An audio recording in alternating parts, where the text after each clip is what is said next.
प्रिय भक्तजनों, आज हम आपके लिए ऐसा दिव्य मंत्र का उच्चारण करने वाले हैं जिसके प्रतिदिन 108 बार के जाप या श्रवण से भगवान की कृपा आपके ऊपर बनी रहेगी। इसलिए भक्तजनों, आज जो मंत्र आपके समक्ष लाए हैं उसके 108 बार उच्चारण से नौकरी में तरक्की, मान सम्मान में वृद्धि और अनेक सफलताओं के द्वार खुल जाते हैं। अगर आप अच्छी सेहत पाना चाहते हैं और चाहते हैं कि आपके कार्य करने की क्षमता बढ़ जाए, तो आपके इस मंत्र का जाप आज से ही शुरू कर दीजिए। इस मंत्र का जाप करने से सूतों को लंबी आयु, स्वास्थ्य और धन का आशीर्वाद देते हैं। भक्तजनों, अगर आप इस मंत्र को बोलने में असमर्थ हैं, तो इस मंत्र को अपने मोबाइल पर चला देना है और मंत्र को पूरा 108 बार ही सुने।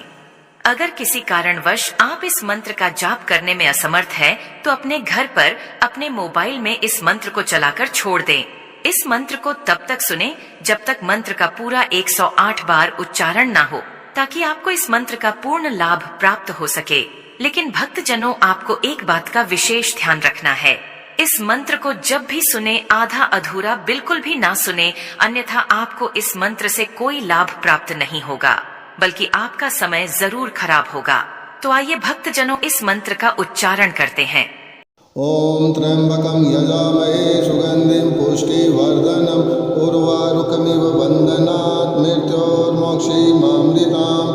ओम त्र्यंबकं यजामहे सुगंधिं पुष्टिवर्धनम् उर्वारुकमिव बन्धनात् मृत्योर्मोक्षीमामृताम्।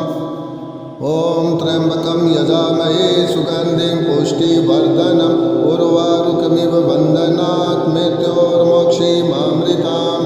ओम त्र्यंबकं यजामहे सुगंधिं पुष्टिवर्धनम् उर्वारुकमिव बन्धनात् मृत्योर्मोक्षीमामृताम्। ओम त्र्यंबकं यजामहे सुगंधिं पुष्टिवर्धनम् उर्वारुकमिव बन्धनात् मृत्योर्मोक्षीमामृताम्। ओम त्र्यंबकं यजामहे सुगंधिं पुष्टिवर्धनम् उर्वारुकमिव बन्धनात् मृत्योर्मोक्षीमामृताम्। ओम त्र्यंबकं यजामहे सुगंधिं पुष्टिवर्धनम् उर्वारुकमिव बन्धनात् मृत्योर्मोक्षीमामृताम्। ओम त्र्यंबकं यजामहे सुगंधिं पुष्टिवर्धनम् उर्वारुकमिव बन्धनात् मृत्योर्मोक्षीमामृताम्। ओम त्र्यंबकं यजामहे सुगंधिं पुष्टिवर्धनम् उर्वारुकमिव बन्धनात् मृत्योर्मोक्षीमामृताम्। ओम त्र्यंबकं यजामहे सुगंधिं पुष्टिवर्धनम् उर्वारुकमिव बन्धनात् मृत्योर्मोक्षीमामृताम्। ओम त्र्यंबकं यजामहे सुगंधिं पुष्टिवर्धनम् उर्वारुकमिव बन्धनात् मृत्योर्मोक्षीमामृताम्।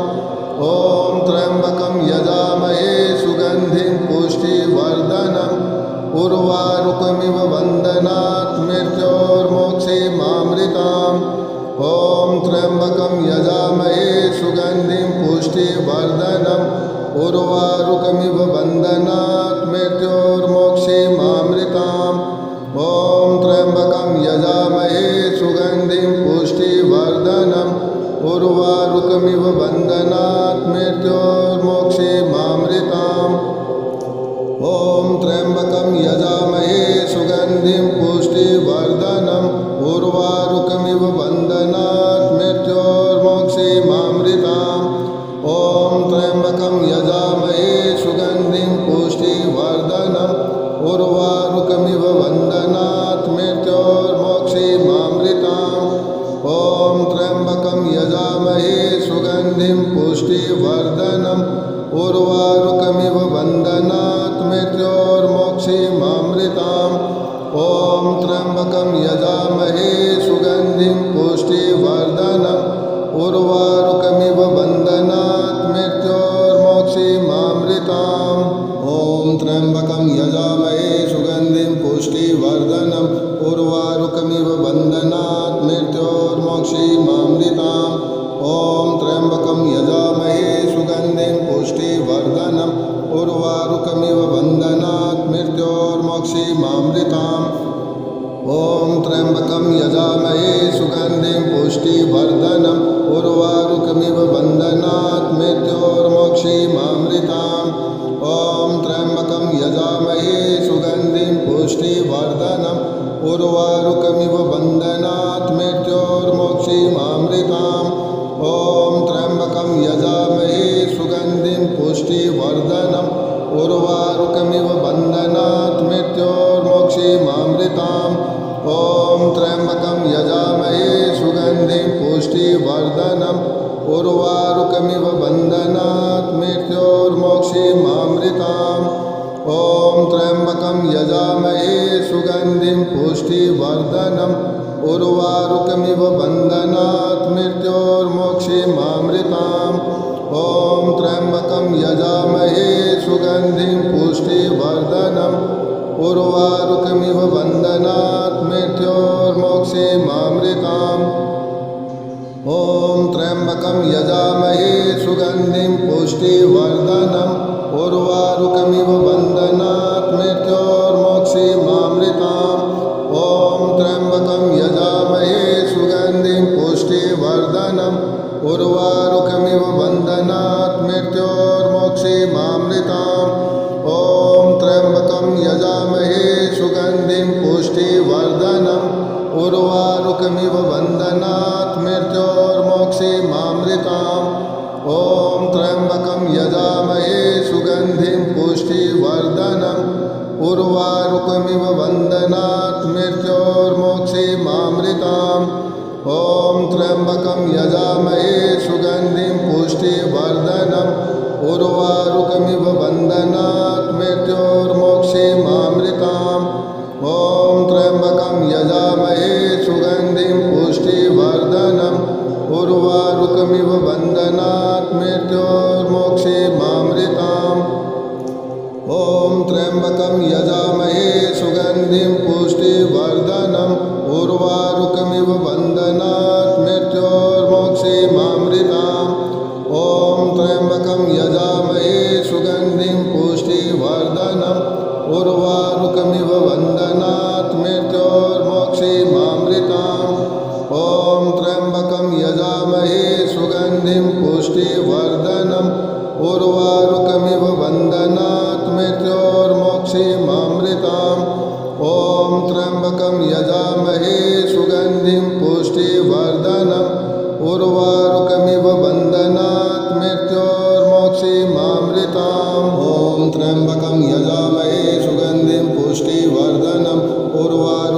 बन्धनात् मृत्योर्मोक्षीमामृताम् ॐ त्र्यम्बकं यजामहे सुगन्धिं पुष्टिवर्धनम् उर्वारुकमिव बन्धनात् मृत्योर्मोक्षीमामृताम् ॐ त्र्यम्बकं यजामहे सुगन्धिं पुष्टिवर्धनम् उर्वारुकमिव बन्धनात् मृत्योर्मोक्षीमामृताम् ॐ त्र्यम्बकं यजामहे सुगन्धिं पुष्टिवर्धनम् उर्वारुकमिव बन्धनात् मृत्योर्मोक्षीमामृताम् ॐ त्र्यम्बकं यजामहे सुगन्धिं पुष्टिवर्धनम् उर्वारुकमिव बन्धनात् मृत्योर्मोक्षीमामृताम् ॐ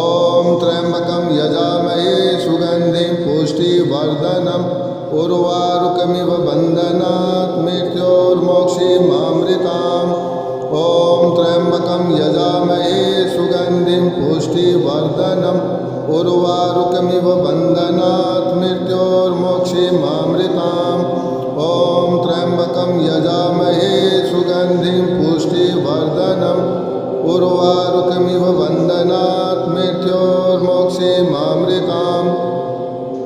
ॐ त्र्यम्बकं यजामहे सुगन्धिं पुष्टिवर्धनम् उर्वारुकमिव बन्धनात् मृत्योर्मोक्षीमामृताम् ॐ त्र्यम्बकं यजामहे सुगन्धिं पुष्टिवर्धनम् उर्वारुकमिव बन्धनात् मृत्योर्मोक्षीमामृताम् ॐ त्र्यम्बकं यजामहे सुगन्धिं पुष्टिवर्धनम् उर्वारुकमिव बन्धनात् मृत्योर्मोक्षीमामृताम् ॐ त्र्यम्बकं यजामहे सुगन्धिं पुष्टिवर्धनम् उर्वारुकमिव बन्धनात् मृत्योर्मोक्षीमामृताम् ॐ त्र्यम्बकं यजामहे सुगन्धिं पुष्टिवर्धनम्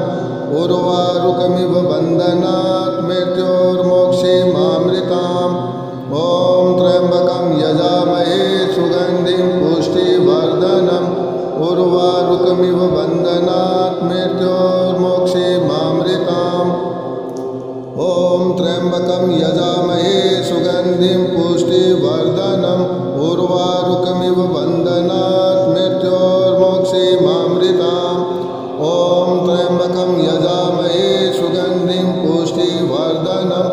उर्वारुकमिव वन्दनात् मृत्योर्मोक्षीमामृताम् ॐ त्र्यम्बकं यजामहे सुगन्धिं पुष्टिवर्धनम् उर्वारुकमिव वन्दनात् मृत्योर्मोक्षीमामृताम् ॐ त्र्यम्बकं यजामहे सुगन्धिं पुष्टिवर्धनम्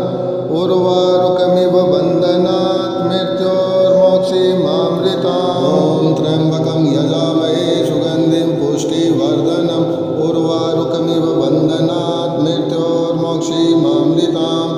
ॐ त्र्यम्बकं यजामहे सुगन्धिं पुष्टिवर्धनम् उर्वारुकमिव वन्दनात् मृत्योर्मोक्षीमामृताम् ॐ त्र्यम्बकं यजामहे सुगन्धिं पुष्टिवर्धनम् उर्वारुकमिव वन्दनात् मृत्योर्मोक्षीमामृताम् ॐ त्र्यम्बकं यजामहे सुगन्धिं पुष्टिवर्धनम् उर्वारुकमिव वन्दनात् मृत्योर्मोक्षीमामृताम् ॐ त्र्यम्बकं यजामहे सुगन्धिं पुष्टिवर्धनम् उर्वारुकमिव वन्दनात् मृत्योर्मोक्षीमामृताम् ॐ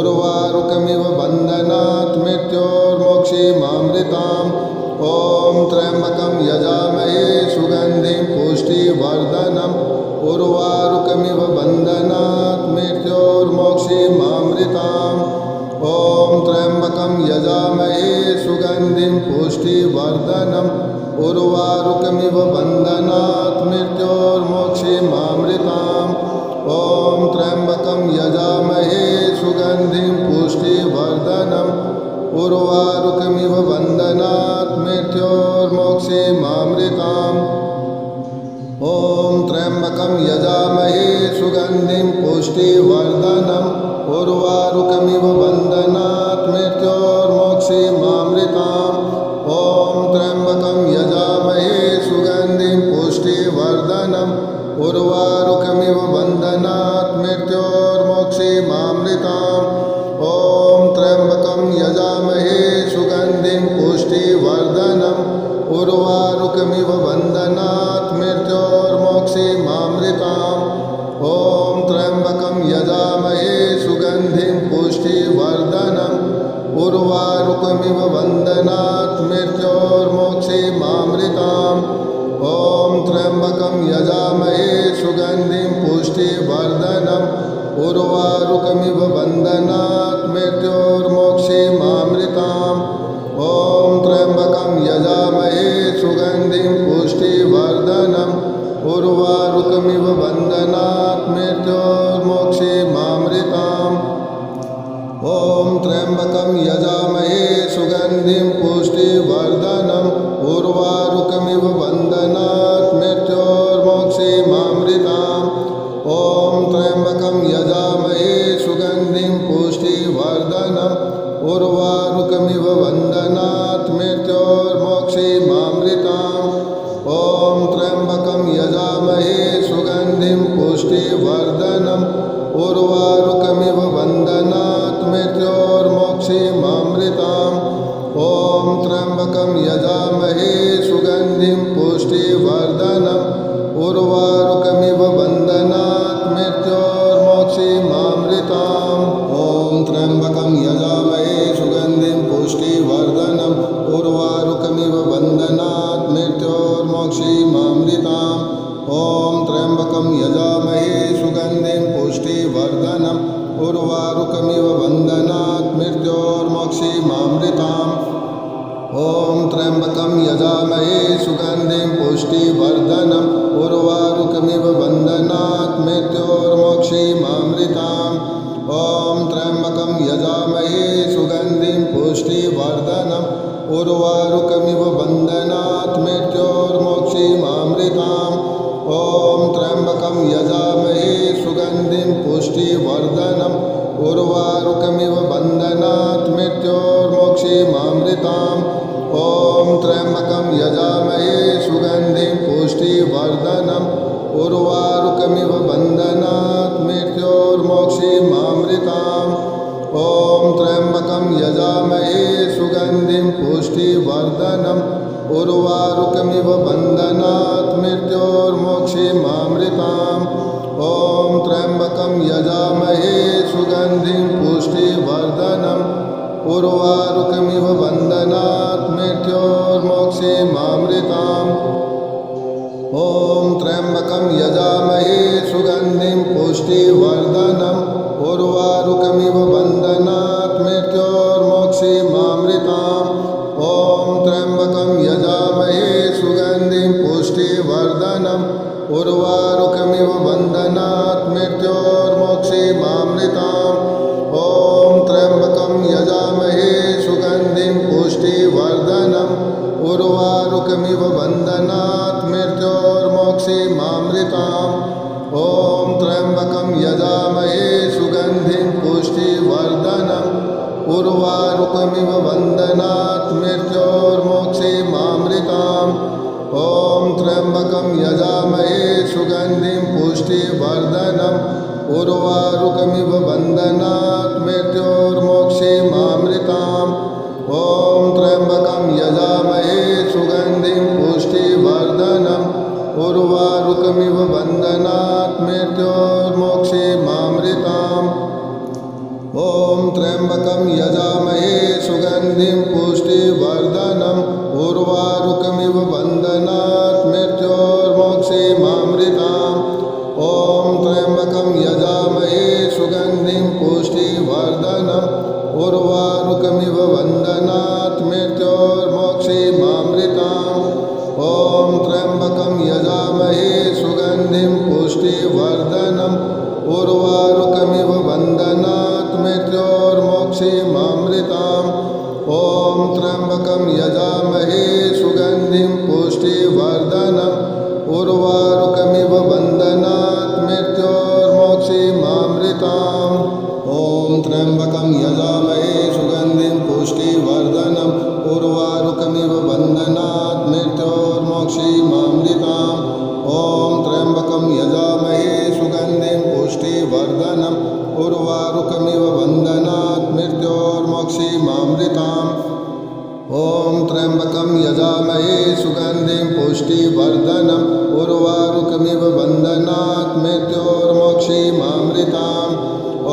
त्र्यम्बकं यजामहे सुगन्धिं पुष्टिवर्धनम् उर्वारुकमिव बन्धनात् मृत्योर्मोक्षीमामृताम् ॐ त्र्यम्बकं यजामहे सुगन्धिं पुष्टिवर्धनम् उर्वारुकमिव बन्धनात् मृत्योर्मोक्षीमामृताम् ॐ त्र्यम्बकं यजामहे सुगन्धिं पुष्टिवर्धनम् उर्वारुकमिव बन्धनात् मृत्योर्मोक्षीमामृताम् ॐ त्र्यम्बकं यजामहे सुगन्धिं पुष्टिवर्धनम् उर्वारुकमिव बन्धनात् मृत्योर्मोक्षीमामृताम् ॐ त्र्यम्बकं यजामहे सुगन्धिं पुष्टिवर्धनम् उर्वारुकमिव बन्धनात् मृत्योर्मोक्षीमामृताम् ॐ त्र्यम्बकं यजामहे सुगन्धिं पुष्टिवर्धनम् उर्वारुकमिव बन्धनात् मृत्योर्मोक्षीमामृताम् ॐ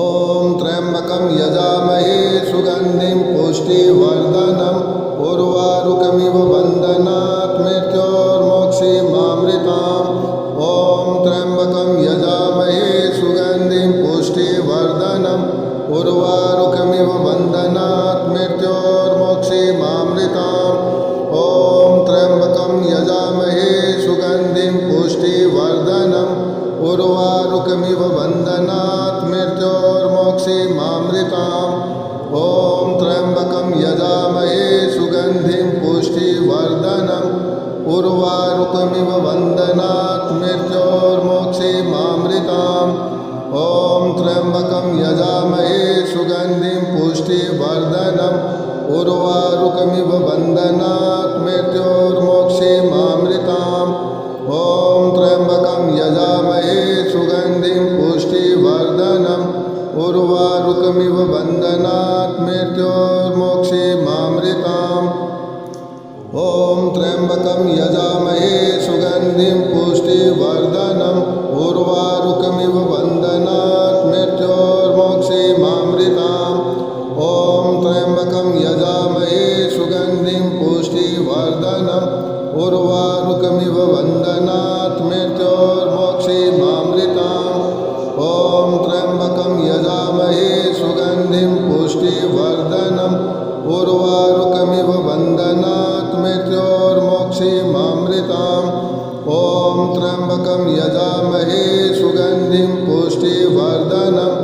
उर्वारुकमिव बन्धनात् मृत्योर्मोक्षीमामृताम् ॐ त्र्यम्बकं यजामहे सुगन्धिं पुष्टिवर्धनम् उर्वारुकमिव बन्धनात् मृत्योर्मोक्षीमामृताम्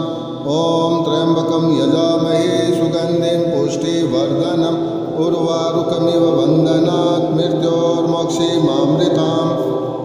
ॐ त्र्यम्बकं यजामहे सुगन्धिं पुष्टिवर्धनम् उर्वारुकमिव बन्धनात् मृत्योर्मोक्षीमामृताम् ॐ त्र्यम्बकं यजामहे सुगन्धिं पुष्टिवर्धनम् उर्वारुकमिव बन्धनात् मृत्योर्मोक्षीमामृताम् ॐ त्र्यम्बकं यजामहे सुगन्धिं पुष्टिवर्धनम् उर्वारुकमिव बन्धनात् मृत्योर्मोक्षीमामृताम् ॐ त्र्यम्बकं यजामहे सुगन्धिं पुष्टिवर्धनम् उर्वारुकमिव बन्धनात् मृत्योर्मोक्षीमामृताम् ॐ त्र्यम्बकं यजामहे सुगन्धिं पुष्टिवर्धनम् उर्वारुकमिव बन्धनात् मृत्योर्मोक्षीमामृताम् ॐ त्र्यम्बकं यजामहे सुगन्धिं पुष्टिवर्धनम् उर्वारुकमिव बन्धनात् मृत्योर्मोक्षीमामृताम् ॐ त्र्यम्बकं यजामहे सुगन्धिं पुष्टिवर्धनम् उर्वारुकमिव बन्धनात् मृत्योर्मोक्षीमामृताम् ॐ त्र्यम्बकं यजामहे सुगन्धिं पुष्टिवर्धनम् उर्वारुकमिव बन्धनात् मृत्योर्मोक्षीमामृताम् ॐ त्र्यम्बकं यजामहे सुगन्धिं पुष्टिवर्धनम् उर्वारुकमिव बन्धनात् मृत्योर्मोक्षीमामृताम् ॐ त्र्यम्बकं यजामहे सुगन्धिं पुष्टिवर्धनम् उर्वारुकमिव बन्धनात् मृत्योर्मोक्षीमामृताम् ॐ त्र्यम्बकं यजामहे सुगन्धिं पुष्टिवर्धनम् उर्वारुकमिव बन्धनात् मृत्योर्मोक्षीमामृताम् ॐ त्र्यम्बकं यजामहे सुगन्धिं पुष्टिवर्धनम् उर्वारुकमिव बन्धनात् मृत्योर्मोक्षीमामृताम् ॐ त्र्यम्बकं यजामहे सुगन्धिं पुष्टिवर्धनम् उर्वारुकमिव बन्धनात् मृत्योर्मोक्षीमामृताम् ॐ त्र्यम्बकं यजामहे सुगन्धिं पुष्टिवर्धनम् उर्वारुकमिव बन्धनात् मृत्योर्मोक्षीमामृताम् ॐ त्र्यम्बकं यजामहे सुगन्धिं पुष्टिवर्धनम् उर्वारुकमिव बन्धनात् मृत्योर्मोक्षीमामृताम् ॐ त्र्यम्बकं यजामहे सुगन्धिं पुष्टिवर्धनम् उर्वारुकमिव बन्धनात् मृत्योर्मोक्षीमामृताम् ॐ त्र्यम्बकं यजामहे सुगन्धिं पुष्टिवर्धनम् उर्वारुकमिव बन्धनात् मृत्योर्मोक्षीमामृताम् ॐ त्र्यम्बकं यजामहे सुगन्धिं पुष्टिवर्धनम् उर्वारुकमिव बन्धनात् मृत्योर्मोक्षीमामृताम् ॐ त्र्यम्बकं यजामहे सुगन्धिं पुष्टिवर्धनम् उर्वारुकमिव बन्धनात्